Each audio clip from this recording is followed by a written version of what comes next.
conservé les titres de Rio. Donc ça restera quand même un bon souvenir. On avait une super équipe de France qui était derrière moi.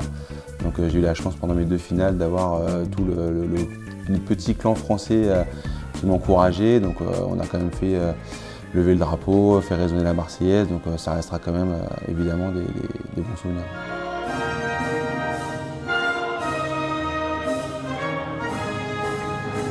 J'ai toujours eu un discours de dire que j'ai gagné des compètes, c'est bien, et j'ai envie de continuer à en gagner, mais j'ai aussi envie de marquer l'histoire de mon sport. Et en fait, je pense que tous ces discours et toutes ces envies m'ont quand même rattrapé.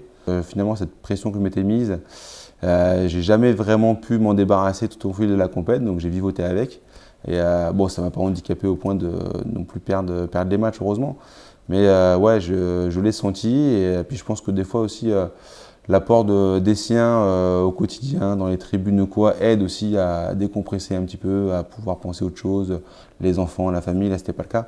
Donc on est resté vraiment que dans la bulle, que dans le ping, que dans la bulle, que dans le ping. Et ça m'a pas aidé à des fois ouvrir un petit peu les soupapes pour décompresser.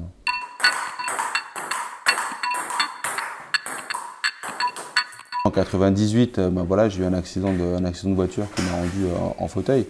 J'étais en école hôtelière à l'époque et dans les centres de rééducation, on peut pratiquer pas mal de sport, et y compris le ping. Donc là, j'ai redécouvert le côté plaisir que j'avais à l'école, que j'ai eu quand je me suis mis face à la table, et ça m'a plu.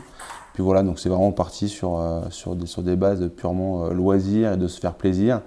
Et puis c'est chemin faisant qu'après, la suite est venue tranquillement, quoi.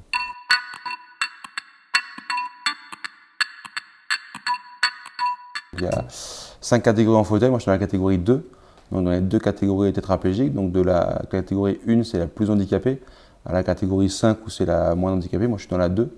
Et effectivement, j'ai une déficience au niveau de la motricité des mains, donc ça veut dire que j'ai besoin d'une attelle, une sorte de strap pour attacher la main à la raquette.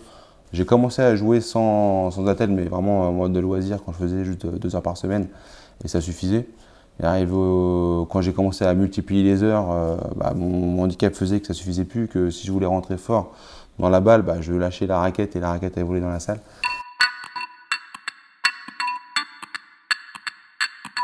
Dès que je suis arrivé maintenant au niveau depuis maintenant 2007, je me consacre pleinement à ma carrière sportive. J'avais vraiment envie de me mettre à fond pour voir jusqu'où je pouvais arriver. Je ne voulais pas le faire à moitié parce que je ne suis pas quelqu'un qui fait les choses à moitié.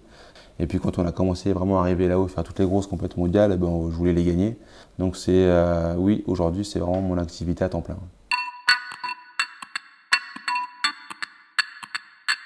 Rugby fauteuil. Rap. Revers. Federer. Ping. L'important c'est de gagner. C'est pas très Coubertin ça. Non. Alors, Coubertin, ça aurait pas été un pote à moi. C'est pas très Coubertin, mais je l'assume.